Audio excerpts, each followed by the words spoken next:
And without further ado, let's talk a little high school football, our weekly Thursday get-together with Drew Sarachman, Q92 Sports, and again, proudly presented by our good friends at AWP Safety. Drew, how you doing today? Good, Sammy. How are you? I'm good. Looking like there's some big doings coming up there here in a little bit, huh? Yeah, I got a tea time. I'm going to slice one into somebody's house here in about 25 minutes. Where are you playing today? Mayfair. I got a league on Thursdays that I pay for the whole summer and play about a third of the time. So it's really efficient golf for me. Yeah. Well, would you like us to move your appearance here on the show so that you could golf more? Or no, that's all right. Okay. All right. Because we'll work with you. You know that. Okay. Maybe we could talk about it, but right. Golf season's almost over. Okay. All right. So week 1 is in the books, and we got to talk a lot. You and I did about football last week. We had you on Thursday. You're nice enough to pop up to the press box at Benson on Friday. What stuck out to you about week 1, Drew, with the high school football scene here around the county? What really jumped out at you? Yeah, I think everything kind of played out the way we expected it, right, Sam? Massillon looked good as expected. Lake looked good. Jackson looked good. Fairless looked good. We knew it was going to be a tough matchup for Alliance and Northwest. We knew it was going to be a dogfight with Louisville and New Philly with the injuries. One surprise, I thought East Canton going down week 1 to Chippewa was a little bit of a surprise to me.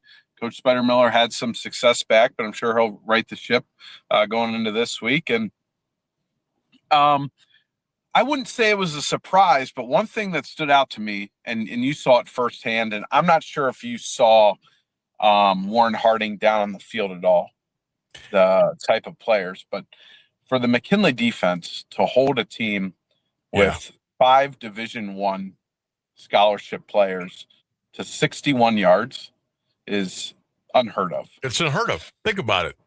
4 quarters, all the plays from scrimmage, 48 minutes of football with that physical talent, and you held them to 61 yards. That's unheard of. I've known Coach Parnell for a long time, and he's about as good as they come is at calling a defense in the state of Ohio. But, that Warren Harding team was massive. They had players. James Jones, the quarterback, is a big, physical, strong-arm kid. They got Matt Richardson, the Central Michigan commit at receiver and corner, really talented kid. And, McKinley, 33-0 is quite a statement, especially when you think about Kylan West didn't play after the first quarter. Braylon Crook played 1 series in the second half, and they got him out. So for them to do that emphatically, I think really shows how much this McKinley team's grown as far as depth. When I took a step back and I looked at the stats, and then I looked again theoretically what I had seen with my own eyes.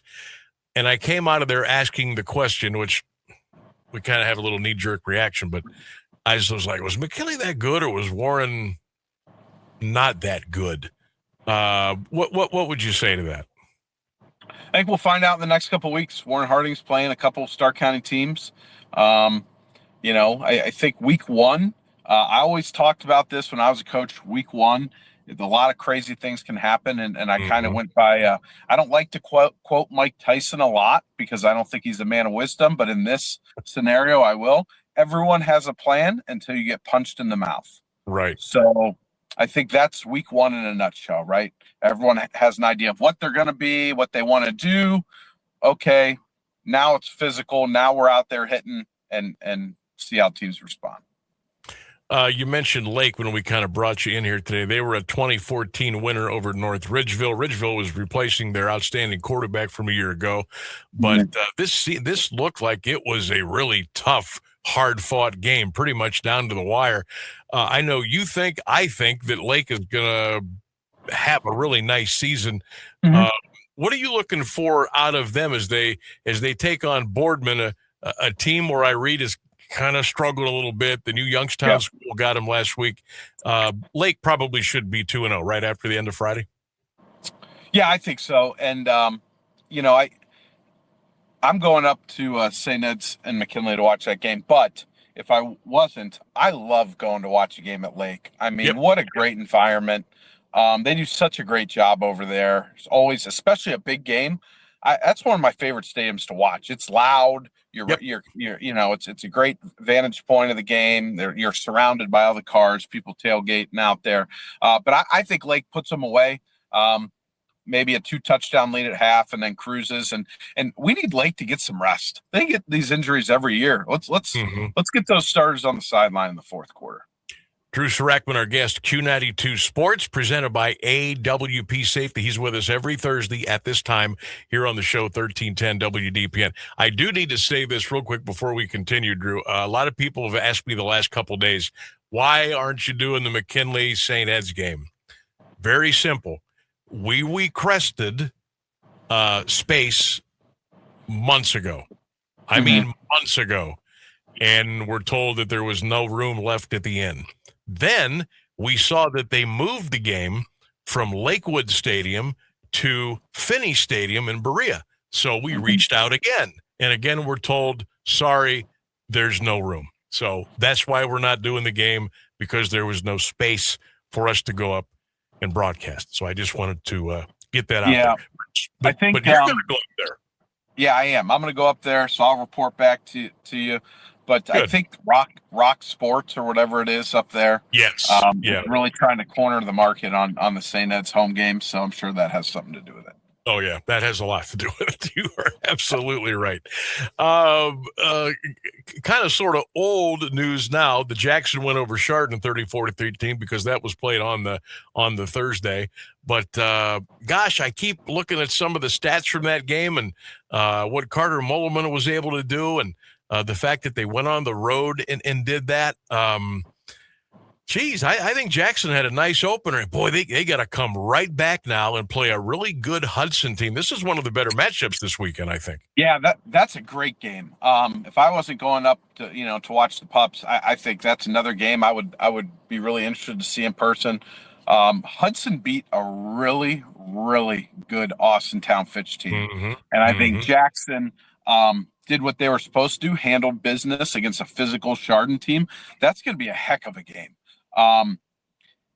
If I remember correctly, Hudson bowed out in the third round of the playoffs last year against Hoban, which obviously Hoban, a very, very strong team, but that's going to be a heck of a game. And I think that's going to be, we're really going to find out who Jackson is. Is this Federal League race going to be a 2-horse race between Lake and McKinley, or is Jackson going to be in that conversation? And I'll take it a step further. The following week, Wadsworth will be at Jackson, and that's a game that we will have on our sister station, 92.5 FM Q92. So we are looking forward to that one as well. Drew, what did you make of Louisville last weekend? We know they went in shorthanded, missing a couple of really good kids. Don't know how they're going to. They're in a tough way with the injuries. I'll just put it that way. And they played New Philly tough, beat them 20-10. What are your thoughts on the Leps, and how can they keep things going without some of their big guns? Great win. Absolutely gritty win to go in week one. Congratulations to Coach Atkins on his first win as a head football coach.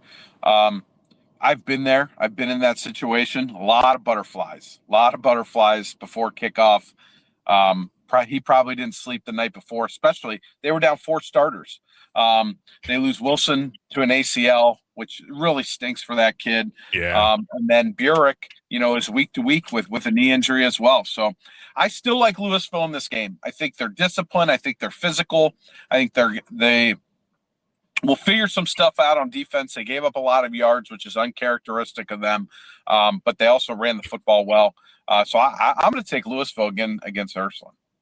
The Massillon-Gleno game, we don't really, no disrespect here, but we don't need to spend a lot of time breaking that one down. But I do want to go back and kind of refollow what the Tigers win over Glenville week 1, 31-18. Again, if you look at the stats, I think Massillon could have won by 3 or 4 touchdowns, but they win 31-18. Your thoughts on the Tigers, the Feaster brothers, and what an atmosphere they had at Paul Brown Tiger Stadium.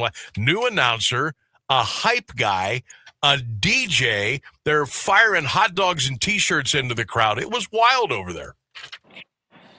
Yeah, I'll talk about the football side. I'm not really qualified to speak on the rest, but I think you talk about the stats. One stat that I think most people aren't going to look at, and what really stuck out to me, is Massillon threw the ball 19 times in the first half. So we said last week, if there was any question mark on this Massillon team, it was their ability to get the ball to their playmakers in the air. 19 times throwing the ball against Division I defensive backs and having success in the first half, this Massillon team's a problem. I said when I went to the Massillon-Avon scrimmage, and again, I was only there for around a half hour, 45 minutes, and it was controlled because it was the first time out for both teams. I really liked their quarterback. He was I think he's almost 6'3", 6'4", didn't seem to get rattled. Massillon's going to be a big problem for everybody. Sure. For everybody. They're good. They're really, really good. Hoover's at Medina this weekend. The Vikings beat up on a Bookville team that I don't think is going to win a lot of games this year. Maybe they'll get a couple in the City Series, but I don't think a whole lot. I don't know much about Medina. They usually have a nice, strong-armed QB type, but a lot of folks that I've been talking to the last 24 hours, sounds like Medina doesn't have much of a chance here. Is that true? I don't believe that for 1 second. I don't either. I think that's going to be a dogfight up there. I think what Medina does well is kind of in contrast to how Hoover's defense is set up. Hoover's very strong in the front seven on defense. They got experience there. On the back end, I think they are a little inexperienced. They're banged up. I think their defense put their offense in some really good spots last week. I think if Coach Baum can go up and get this win, I think he's got to be feeling great about starting season 2-0 with really the people he lost to graduation and a couple early season injuries. But I think this is going to be a close ball game. I do too. Now Medina lost to Findlay last week. I think it was by like 3 touchdowns. And Medina hadn't lost an opener since 2020. So that one maybe threw some people for a little bit of a loop. Drew Sarachman is our guest, Q92 Sports, our high school football guru, presented by our good friends at AWP Safety. All right, Perry, Drew, is going to go up to play St. Vincent St. Mary on Friday. Panthers did not have much trouble with Central Catholic. St. V got annihilated last weekend in a loss to Nordonia. What happens here when the Panthers take the trip up to Summit County? Yeah, I think Perry will stay on the course. Green Street is a very tough place to win a football game. It's like going to play in Youngstown, all right? You're going to have to overcome some adversity when you play there. But, Jonathan Lemon, 13 carries, 150 yards, and 4 touchdowns.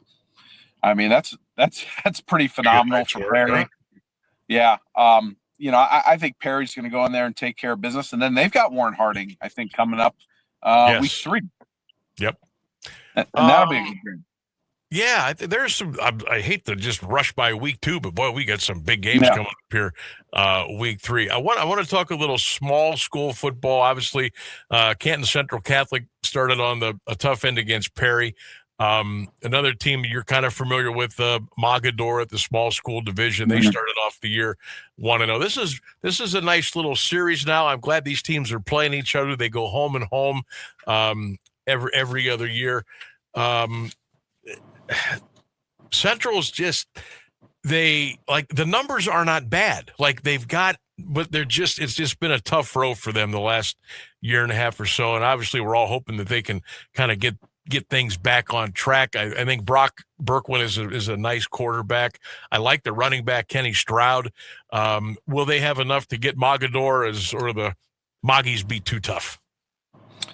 So, interesting thing about Mogador football. You remember not too long ago, for a very small school, Division 6, sometimes Division 7 school, you'd go and there'd be 60, 70 kids in the football program. Yep. They've got 34 kids in the football program, 9 through 12 at Mogador. And this has been this way, I think, for the second season in a row now. So I think Mogador does have some players, right? They've got some experience. When you have a roster that small, they play, and that's another tough place to win. But I think we'll get a really good idea of how good Central is, because they're playing another school their size. Right. I wish Central still got the numbers that they used to when they were playing those Federal League teams. I think they can coach with those Federal League teams. But just right now, from a roster makeup, it's just really tough for them to play against those. So I think we'll learn more about Central this week. That is wild about the numbers with Mogador as far as kids on the team. So you're saying they got about 36, 37 kids. 18 of them are returning lettermen. So half the roster has a letter, but when you only got 35 or 36, sometimes it gets a little tough. Drew Sarachman is our guest, courtesy of AWP Safety. Drew will be with us every Thursday here on the show, 1310 WDPN. I never keep anybody from a tea time. Drew, I appreciate you coming on today. Appreciate the candor, the info, and I'll look to hear from you Friday night if you give us some scores on the Pups in St. Ed's, okay? Sounds good. Thanks, Sammy. Go Walsh Cavaliers. That's going to be exciting. Everyone needs to tune in tonight to listen to them. That's right. To my boy Jeff Tyler. Tell him I said hi. Jeff and I did a year of high school football together and a season of Walsh Cavaliers football. Also, go over and watch Walsh this year. Coach Fankhauser has done a great job. He's worked his butt off to get that program to where it is right now. It's a lot of local flavor on that roster. So go over there. It's a great atmosphere to watch a game. Yep, planning on it, man. I'm going to go over in a couple of weeks. I think Keller's going to go over. We should all get together and take that one in down there over at Walsh. Drew, again, thanks. Hit him straight, bud.